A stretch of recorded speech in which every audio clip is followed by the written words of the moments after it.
Good day, everybody, and welcome to another episode of your favorite podcast, Let's Talk with Glow. My name is Glow, and I'm your host as always. And today promises to be exciting, promises to be educating as usual. And this is brought to you proudly by Corper Studios, situated somewhere in the heart of Lagos. And today we have another beautiful topic, and we have beautiful guests. I have a beautiful lady and I have two gentlemen. And as I always say, during the course of the conversation, we will know if they're actually gentle or not. And I will not forget to mention that I also crossed 7 rivers and 7 seas to get these people here today, right? So one of them is someone I call Idon, and my Yoruba guys know what I'm saying, but let me not let the cat out of the bag immediately. So our topic for today is going to be somewhat something that has to do with the tech industry.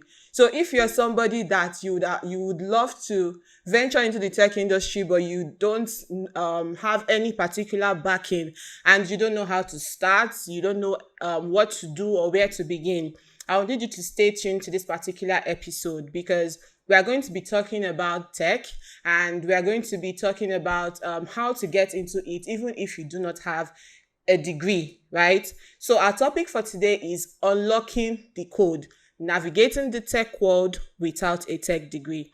Without further ado, please let's make welcome our guests. So our first guest, and I always start from the ladies, right? So our first guest for today, her name is Josephine Onoha, and she is a technical support engineer.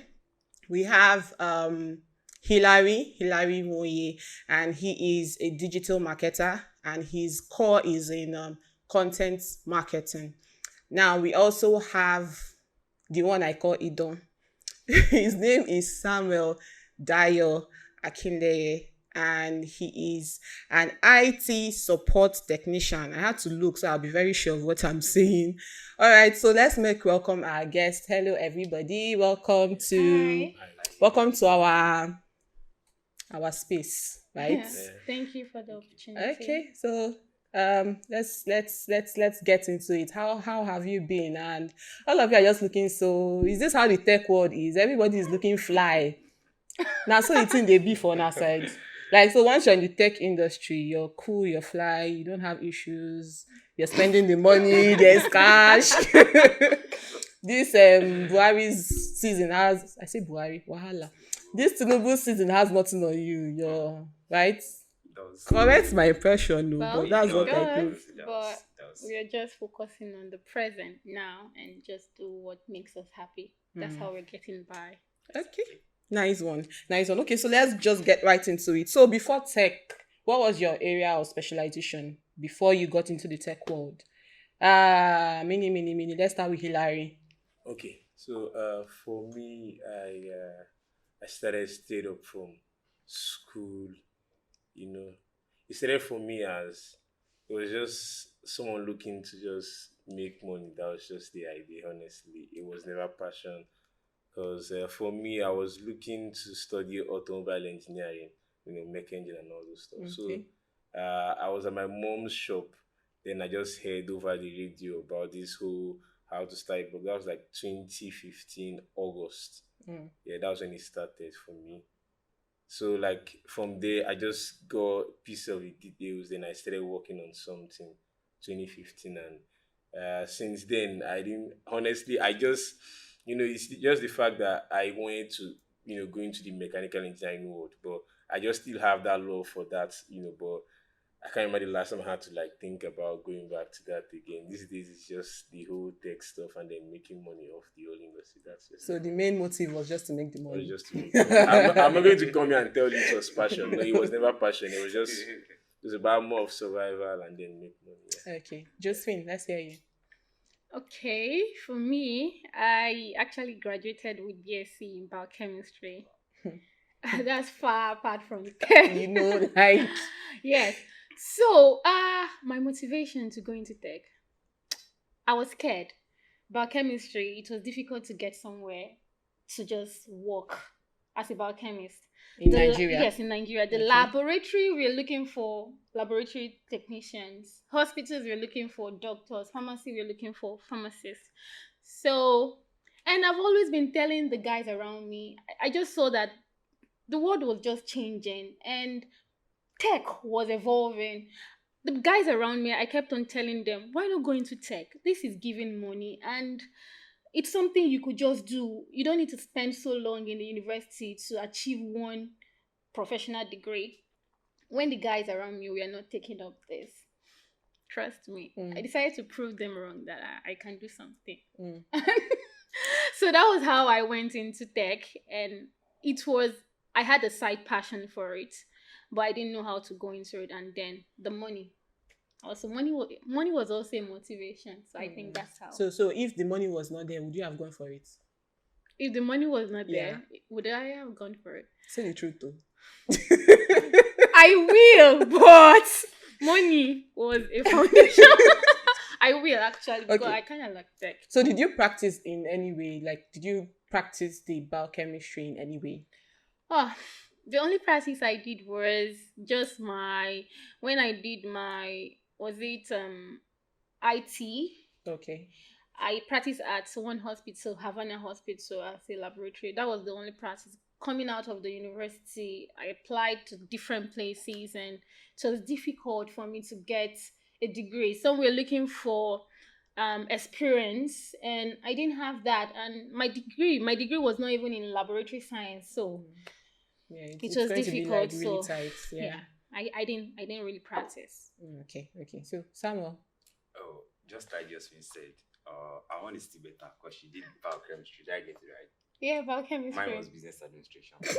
There's connection. You think so? And let me just say, anytime I go for interviews for tech roles, the first thing HR normally asks me, we are trying to connect the dots. You're a management student and all your experience have been tech. But I used to tell them, don't forget the basic. I actually didn't remove it on my CV. Okay. I started from management. My first job offer was as admin officer. But it was during that period I just said, how will I be coming to office every day, putting on shirt and trousers and tie? It's so boring. Yes, I can just decide today I just want to wear armless to the office. Let me feel free. But the only line of job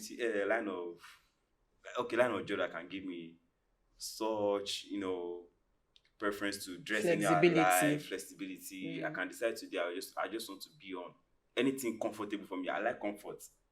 I've sewn different kind of clothes that once I put them on once, I will be so uncomfortable, and that one alone will just cut out the whole day for me. Just said, let me just leave management life alone and move into tech. But even before I went to school, I had passion for it, but the passion was not that serious. I said, okay, let me go to school now. Normal management, business admin, blah, blah, blah. I did admin for like 6 months, but it was so boring. I need something else. But come to the tech world now. There are different challenges in the tech world. You can come to the office today, something you did yesterday that was working, you get to the office today, and everything you spent, let's say like 10 hours doing, you come to the office and everything is not working.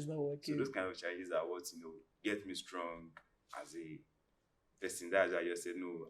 Tech is something I will never joke with. So that means for Hillary, it was the money was the prompting factor. Clearly survival. Yes. Then for you, it was, remind me again. Money and passion. Then for you, it was more of comfortability and flexibility. Okay, so let's hear how you finally moved into the tech space. Okay. When was that? When did you fully, okay, you know what? Forget every other thing. I'm going directly into tech. Okay. Just when I got my first employment, I was working as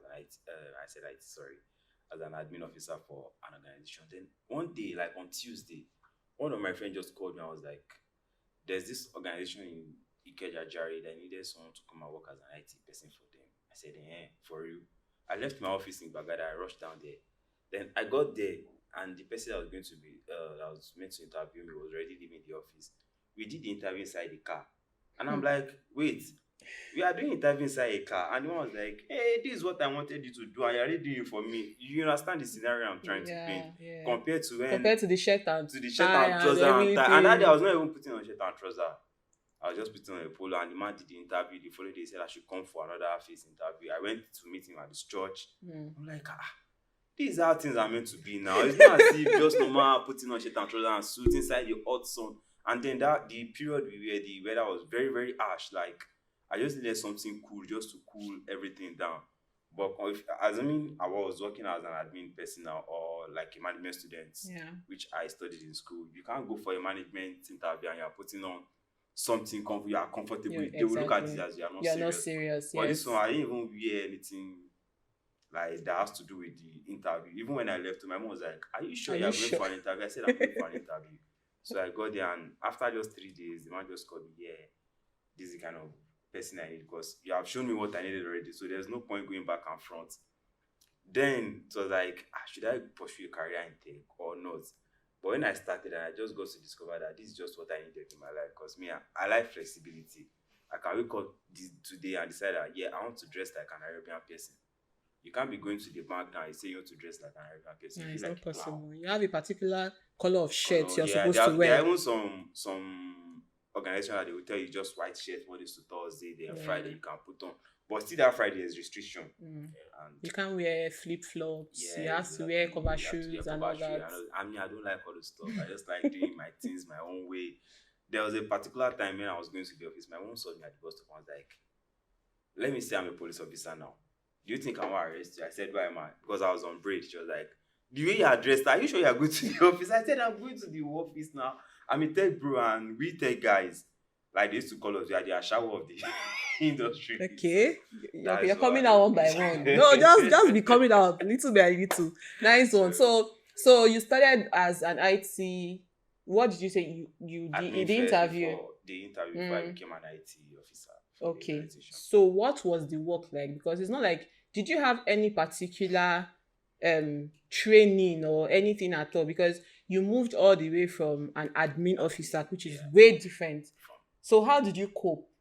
Okay, before I went to school, after my secondary school, I did some training. I started with normal, what's it called, desktop publishing. Also, you learn how to do CorelDRAW. Okay. But I wasn't feeling fulfilled doing them because I felt it's something I learned over 3 months and it can't take me far. So I pursued further and started knowing how to repair, fix laptops, buy this, buy that. And then I just got to discover I actually had passion for this. But because I didn't take it serious, that's why I didn't know. When I got to school, some of my colleagues, whenever they are having small issues, they say, Shay, before you came to school now, you have been doing something like this. Then that was how I started picking up. Where did you learn? Where did you learn these things? I learned it in Ikeja. Oh, okay. Yeah, I learned how to fix and how to repair. Ikeja has really trained a lot of people. Yes, low key. A lot of us. All right, Josephine. So let's hear you. How was it for you? How did you transition into the tech world? Okay, so for me, I started out as a customer support official. And it was in an automobile firm. Okay. So we're into repairing cars. I was more like a technical advisor. That was the name it was coined. So I was taking in customers' complaints and making sure that their vehicles get fixed. Along the line, I saw myself knowing how to diagnose cars, though I didn't enter under the car. But then they saw that I could do things. They started bringing in more work, more job. I became an accountant. I became a recruiter. I became so many things. With the same salary? With the same salary, sorry. Nice. That's Nigeria for you. So I became many things. And since I've been telling people around me to go into tech, I saw that they weren't. So I saw an opportunity to get into a customer support advocate. That was how I started. So it was more of me talking to customers. Meanwhile, I've been used to that. I talk with customers on a daily basis for more than 4 years. Okay. I was talking to customers, even irate customers. So it started up like that. And when I got into the role, the company I was working with gave me the foundation. They saw that, since you can interact with people, the technical side of it, they will just brush you up. You have support. You have people that could just show you how to do that. Okay. So meanwhile, it's not like I know how to navigate the window operating system. Just want to Not that I know The much, intricacies. yes, but I just know how to go around it. Okay. And I know office suites like Word, Excel, PowerPoint. So because of that, when I got interviewed for the role, they saw the way I could talk. When it comes to customer, I could relate very well. Yeah. So I just got that job. That was how I started for me. That's nice. Okay, Hilary. Yeah, okay. So, like I said, I was at my mom's. My mom, she used to be this cosmetology person. I was at shop that day, and I was on the radio. I was just bored, and then there was I can't remember the show anymore. In it's 2015. So they talked about it's. I think it was blogging along the line of blogging and all that. So Okay. I'm like, okay, let me give this a shot because I was so tired of going to the shop and all that. So after shop that day, I went straight to the cafe. I didn't have a PC or anything there. I went straight to the cafe. I started working on something. I had to read up. I was just so eager to, because the whole idea made sense to me. The fact that you could create something for yourself. You understand? That was actually, the push I got. The fact that you create something for yourself and then you're working on something over time. I'm like, okay, let me do this. Then I started that way. It was like 2, 3 months straight. I was doing rubbish because there was no mentor, there was nobody to tell me you're going off the line and all that. So I think I ran into a friend, not really a friend as at then, anyways. He was just a guy. So he had a blog, Okay. and I just had to message him on Facebook, and I was like, how about he helps me check my blog and let him see what I'm doing. And I won't lie to you, his response was so horrible. I won't, like, it was crazy because I remember that night he was like, what are you doing? Like, it was so disorganized, but to me, the fact that I was doing it for the first time, I was happy about what I was doing, the At progress least I you was making. started, exactly. You understand? Yeah. But he has been in it like for a while, and he was like, "What's this rubbish?" Like, his feedback was horrible, honestly. So he helped me set it up and then do the designs and all that. And then he showed me a few things to do, and then he told me, okay. Then I kept bugging him, as a newbie. I was always in his inbox, and he was like, he got pissed one day and said to me, like, "Don't you use YouTube or Google?" And like that was where it all started for me, honestly. Then I remember at the slightest, I'm always on Google, I'm always on YouTube checking how to do this, how to do that. And I was seeing that like these things is everywhere. It's like it's on the internet. So that's how I started late 2015. Then I figured, okay, blogging was taking much of my time. I needed something to bring me, no matter how little the money was. Yeah. So I told this same guy, he linked me up to some guys who I was now writing for at the time. So I was writing for their blogs. And honestly, if I tell you what the pay was like, you would shock. 2015, I had one guy who all he did was subscribe for me. That was like my payment. That was your payment. Yeah. So he was going to sub for me. Then I think he was doing something along that, 750 MB for me. That was how That he was your started that. payment. Yeah. So I had 3 guys I was working for 2016, beginning of 2016. And then along the lines, I heard, I started, building my network and knowing more persons in the industry. And then many people started talking about Fiverr. You understand? Yeah. So the whole possibilities became bigger. Then I started leaving blogging, which I don't want to go into. And then I went into, Fiverr. I started on Fiverr. And then those persons on Fiverr were requesting for a higher standard of job. You understand? My first job on Fiverr, I think I had like 1 point something star.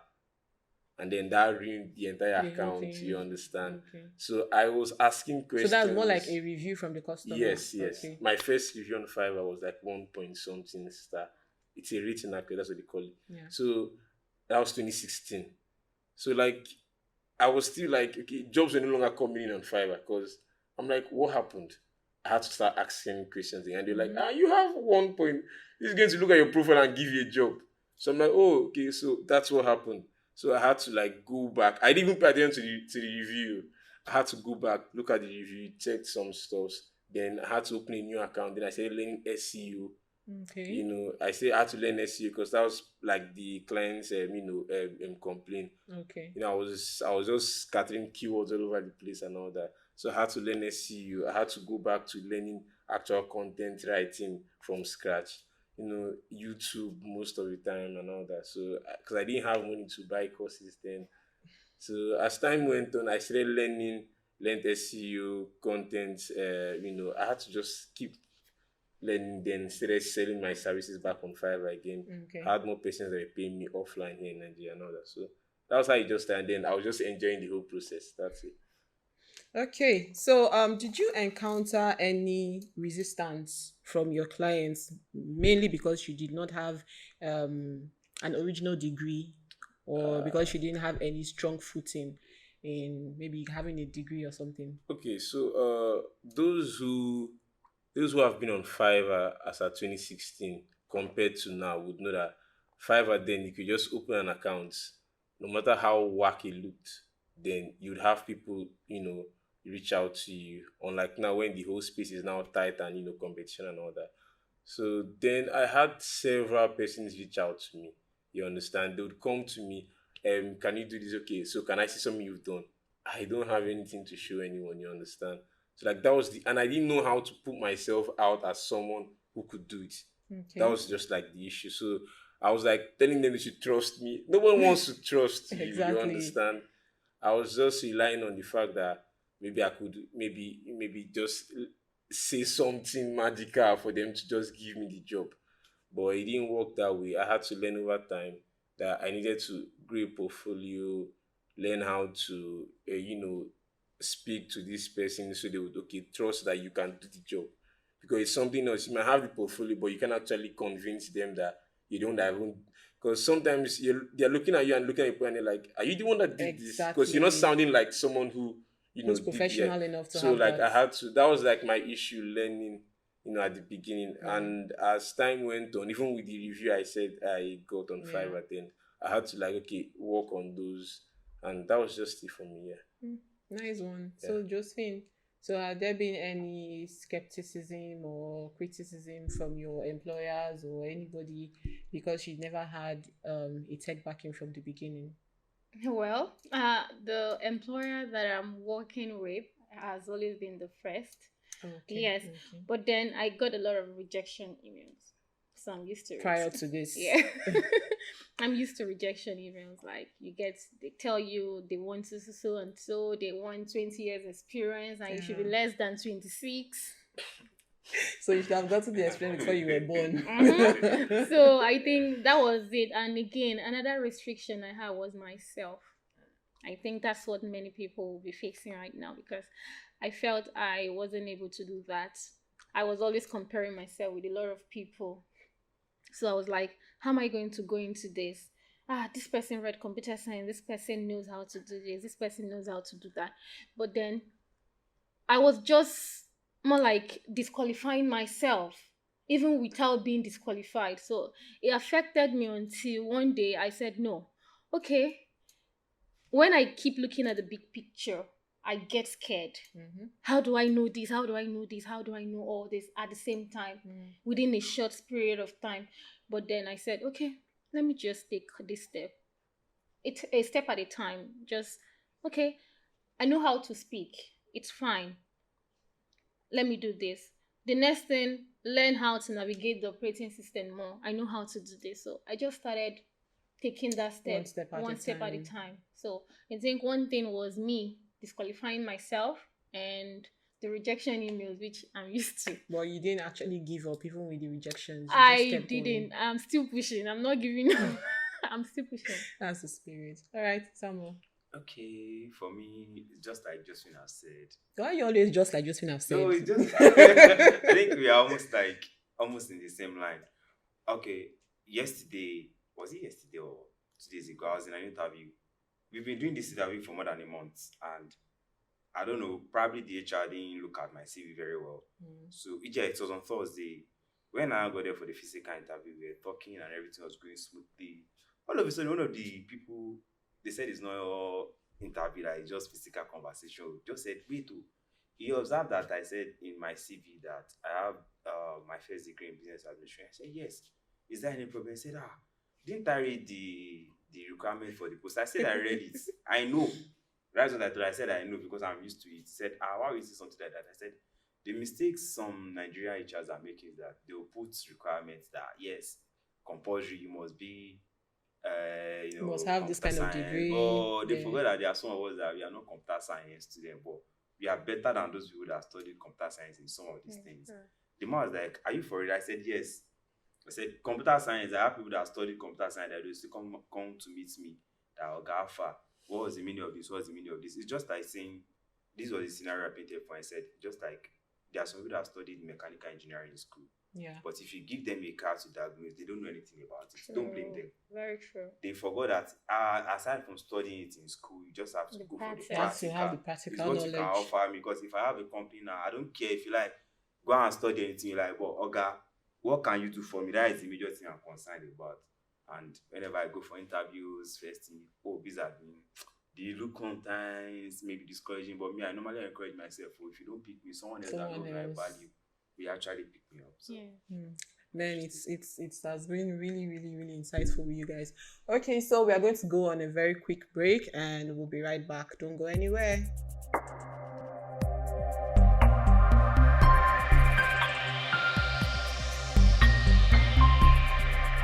How would you say social media actually affects people's sense of belonging or their sense of community? Like, you can go to social media and the posts you're making and just post that, okay, let's post this thing so that I can belong to a particular class of people. Do you think social media has anything to do with that sense of belonging? Yes, because the same way it happens off social media is the same way we want people to see. Remember, off social media, you are enclosed. There's nobody seeing it outside that your jurisdiction. It's only people that you relate with on a daily basis, maybe face to face, that tend to see the social part of your life. But if you don't want others to see it, the question is, if you believe you belong to a certain set of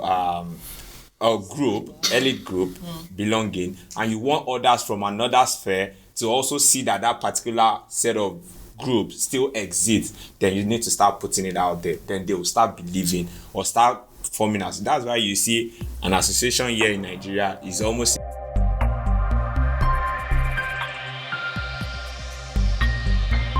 Hi guys, welcome back to our podcast. And if you just peradventure stumbled upon this, I won't say you've missed much, because you can always go back to the beginning to follow up with what we're talking about. And we still have our guests here in the house doing a lot of justice to our topic. And our topic still remains unlocking the code, right? Unlocking the code, navigating the tech world without a tech degree. So let's see how fast we can wrap this up. So the next thing we'll talk about is the resources or the learning paths that you find helpful. So before you got into the tech space, what resources or what learning paths did you take? Are there any ones that you can recommend for our viewers? So let's start with you, Samuel. Let me say, because of my own line of duty, I'm a technical support specialist, and it entails, troubleshooting, repairing, and some other things that I don't want to go deep into. So, resources that I'll just say basically for those that want to go into tech. Number one is YouTube. Yeah, okay.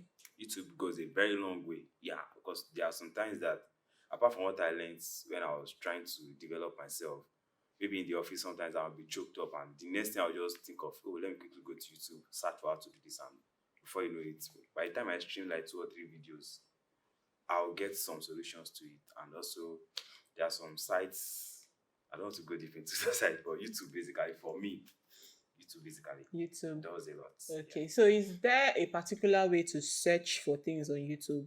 Because I know there are some times when you search and the thumbnail you see in front of the video is not actually what they actually talked about in the video itself. Yes, that's true. So is there a particular way to search, to know, to be able to filter? Because not all videos on YouTube are actually doing what they say they are doing.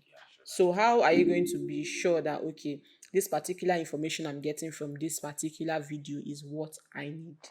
Okay, good. On a situation like that, when you are not getting what you need from YouTube, you can get people around, maybe like at least in anything you are doing, you have to have mentor.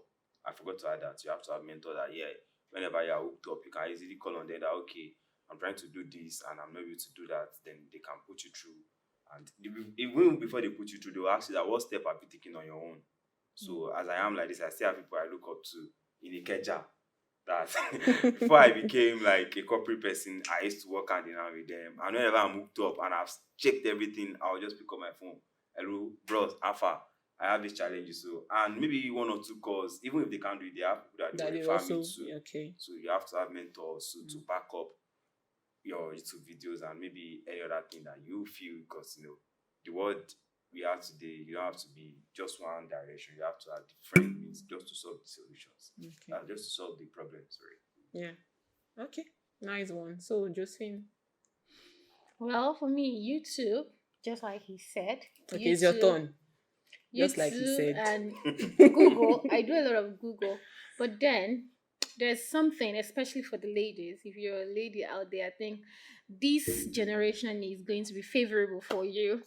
So there are some communities, some foundations that are giving free courses out there just to train ladies in IT. I happen to be fortunate to I got a fellowship scholarship to learn product design in one of the communities. LinkedIn is also good.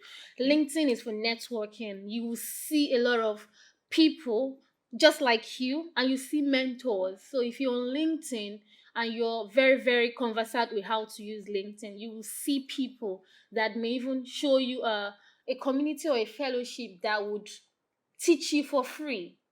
So, and also YouTube is good. Google, just look out for them.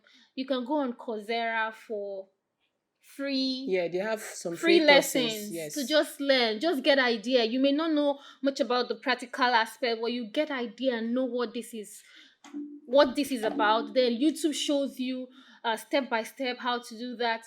You on yourself is another way of you're a resource rather. So if you have the laptop or the phone you want, you go on YouTube while they are teaching, you're also practicing.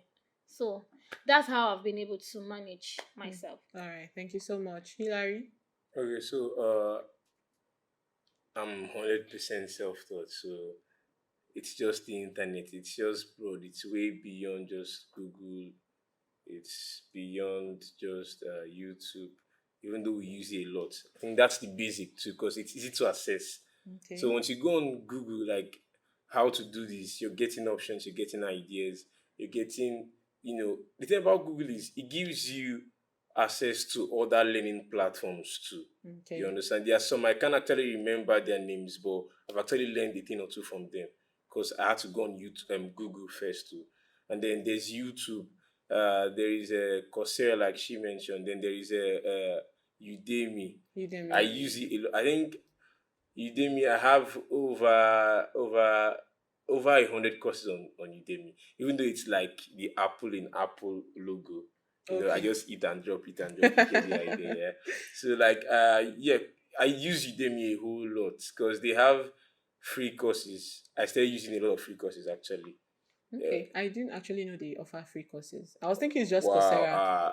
They do a whole lot. I think the first content marketing learning curve I had to go through was on Udemy. Yeah, okay. Yeah, they offer it, and their courses are actually not really like top notch for a lot of them. Okay. But if you're trying to just start out and then get something to just have an idea, yes, to have good ground knowledge. Yeah. Udemy does it better for me. Then YouTube, it's quick. You can actually, it's quick. Most times these days on YouTube, you'd see the section their videos, so you can actually like scroll and then see the particular sections you're looking for to learn from. So yeah, YouTube, Udemy, Coursera, Google, does it for me. Yeah. Okay. So what advice would you give somebody that I'm much more particular about you, and that's because I'm sure, I would like to confirm, you said you didn't have a university degree at all, right? No. So most of the jobs you've been doing are strictly freelance. Yeah, strictly freelance contract jobs, yeah. How's that been for you? Like, so you've Uh, never knotted a tie? okay. Yes. Here's the funny thing. I've actually gone for an interview just twice all my life. First one was after secondary school. I went to teach. Okay. Second, okay. Now the first one was this. I went to submit application to teach somewhere, and when I got there, I'm not trying to like hype myself up so much, but I'm a very very like academically sound person. Though I used to be the senior prefect for the school way back, best graduating science student too. So like after school, I just wanted to get busy, Okay. but okay, I went to submit my CV to this school. I went there. After the whole process, they wanted me to think take handle their those writing common entrance primary six. Yeah. So that was the whole idea. And the man was like pushing me at the interview, like, I'm telling you I can actually do these things. Like, I'm giving my references, I'm giving my proprietor's number, you can call and know, like, you understand. Mm. So he was like, I don't know why he was trying to downplay what I could do. And then I said, okay, no problems. I left. He said he would call me back. I'm like, okay, no, I really lost interest at the place before I left. So then I left the place. That was like 2 days after he called Ashiru. I said, I'm not interested anymore. And like, I wasn't doing any job as at then. That was when before the whole, blogging, journey started. Yeah. I was like, I'd rather just stay jobless. Yeah, Wow. yeah, for real. Then the second job I went for was supposed to be, then I'd started learning, the whole blogging issues and all that. So this job, the idea was computer operator. Then I was very good at operating a computer and all that. I got to the place. The man was a pastor, and then computer operator. They told me I was going to clean the house because the office is just in front of the house. I'm not joking. I was going to Okay. clean the house. They have a laundry, shop Okay. next door that I'll be doing deliveries. I would be doing this. I'll be doing that. I'll be going to get checks from. So when would you actually operate the I'm being, computer? and I had to ask him. So this is what I asked him. I was like, okay, so but I thought the job was about a computer operator. He said, if you're not going to do this job, you should let me know. I'm like, no, Wow. I just want to be sure. Wow. You get. And then okay, he was like, yeah. Okay, for how much again, by the way? And the what he called was so, Ridiculous. honestly, I went home again. And then what makes this whole thing funny was I got to the house. This one called my parents to tell them that their son was an irresponsible person because I didn't want to take the job. I was leaving and the man was calling me back that he wants me to do the job. I'm like, no, I'm not. Like, I'm not. He had to call my. I was at my friend's place. I didn't go home stay. I was at a friend's place. My dad called if I was home that he Mm. wanted to see me. That was at the market then. So he called that he wants to see me. I was going home. I met my mom. She was already mad. Like, she was furious. She was already burning. And so the whole idea here for me is like you said. How was I able to like go through not applying for jobs and all that? Why I actually love this line of job is the fact that it gives you some level of, will I say, independence. It's up to you to want to learn. It gives you this challenge to want to know more. That's just what makes it what it is. It's what you know and what you can do. It's not what you have on paper. The only fear that comes with it is if you're starting out, you'd face these challenges that come with, okay, this person was a graduate, this person, and it's adding the fact that he's a graduate. Yes. So how would I Actually, start? yeah, you understand. So it's like you're competing against someone that has an upper hand, but no, it's not actually like that. Once you put your mind to it, learn what you should. And it's not just learning anything at all. It's just what should you learn. That's just what matters the most. Once you Okay. know what your people who are hiring what they want, Okay. that's just what matters. Once you know, okay, someone is coming to you, I need this done. You're telling them, okay, this is how I do it, this is how I do it, this is what I'm going to do, and I'll get it done within this so and so period. They're getting like they won't even have time to ask you For some, like, they don't ask you, have you done Have this you done it before? before? Because you already sound like Sounded You like know you've what done you're it before. saying you and okay, understand. you So know that's what you're just what talking that's what about. works here. Yeah. Okay, so what advice are you giving? Someone that wants to go into the tech world, he does not have a tech degree. Your advice to the person. It's about what you want, and don't disqualify yourself. It's as simple as that. Don't disqualify yourself. If you want to do that, get into it. Start a step at a time. Look for people that have gone ahead of you and ask for advice. Look for mentors. Let them show you, guide you on how to navigate the space. Take up freelance jobs, volunteer jobs. In fact, for me, the place I was coming from, I was actually earning more compared to where I started off in my The journey as a IT. tech Okay. support engineer. So I was earning better there. But when I got into tech, because I wanted to learn tech, I had to collect the a lower pay.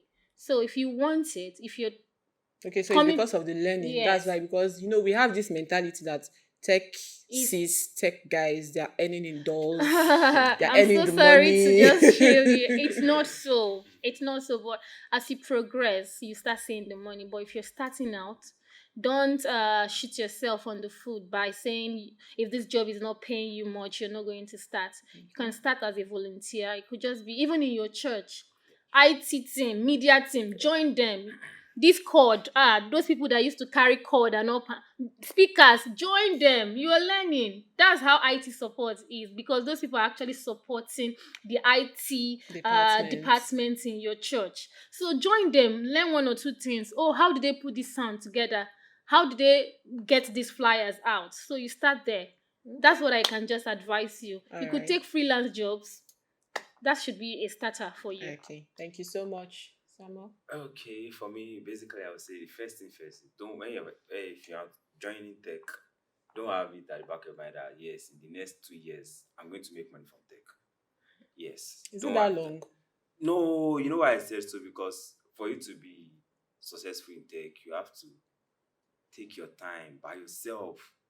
Do a lot of troubleshooting.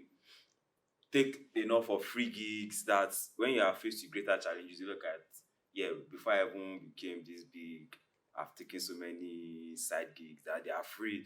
I can give you some scenarios. Like, I have some of my friends that they are programmers that I know when they started programming, they don't have anything. Yes, some of them trek to their place of work. They trek to their place of work, and sometimes they will even come to me that half our bro, abeg, give us more cash, we just use go office. And then when they were doing it, they knew they knew what they wanted What they for themselves, wanted. that they wanted to achieve. And these are guys that, yes, they now have cars now, not even cars, they have cars they Cars. bought and they are tired of buying. So if you want to come into tech, don't look at it that, yeah, tech bro, because that's what the notion people have, that Exactly. tech guys, they are rich. Yeah. Not all of us are rich. We are rich. We are rich. In the future, we are rich. Yeah, we are rich in the future. But have it at Okay. the back of your mind that if you are coming to tech, you are not coming in to make money. So if you are coming with that mindset to make money, trust me, you will make money. You won't, because But okay, you should just have the mindset that there is money in it. there's money in it. But don't Okay. come with the mindset that I'm coming to make money. Just come with the mindset that I want to know tech. And when you are coming to tech, know what you want for yourself. There was a part, I think it was last month in the church, and I was surprised hearing my pastor tell we guys, and not even guys alone, because the data changed in my I said for everybody, as long as you are still able to learn, go and learn data. I was surprised. This is someone that I used to look up to. Like, I like him very well. He's a banker, and he's very diligent, and he's also a tailor. He sews everything he wears by himself. Wow. Yeah, so I've worked in the banking sector. So for you to now see a banker tell you that everything I'm putting on, I'm doing it by made it. myself. And now this same person is now telling you that I'm taking course in data analytics. Do you know how bulky data analytics is? That's another gold mine. And he's taking it serious. Yeah. And he told us that he has instructed all his children that they should start preparing their mind that they are going to data.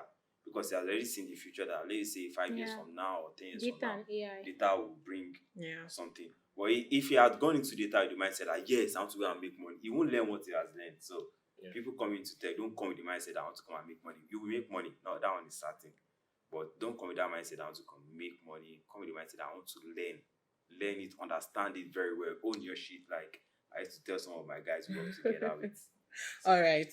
Okay. So thank you so much. It has really been insightful, and I learned a lot, and I'm sure that our audience has also learned a lot. So, thank you once again. And guys, we're going to wrap it up here. And just to add to what they've said, LinkedIn, I would make my own emphasis on LinkedIn for you to get a community that not just tech, but any community at all. You can find that on LinkedIn. And there are a lot of people, because it's a professional space, there are a lot of people that are there that are willing to actually give you guidance. It's not necessarily that they must give you a tutorial one on one, but when you start and then you're making some searches with some keywords, and the AI is directing you to certain people that have these keywords you're looking for in their description or in their bio, when you get to connect with them and you see the kind of write-ups they give out, trust me, I'm speaking from experience, you're going to learn a whole lot. Microsoft did not pay me for this thing, but I'm just saying, right? It's really a good mine on LinkedIn. So you can add that to the YouTube, you can add that to the Google, you can add that to the Coursera, you can add that to the Udemy, and then you can still find out even Twitter. There is actually an AI click on Twitter. Yeah. So if you know how to search, there is. I know I've picked up one or two things too from Twitter, right? It's not only to go and be throwing banter. There are things to learn on Twitter. So we're going to be wrapping it up here, and thank you so much for being with us to the end. We really, really, really do appreciate you. Okay. So until we come your way next time, I remain your host, Glow, and thank you for watching. See you in the next one. Bye.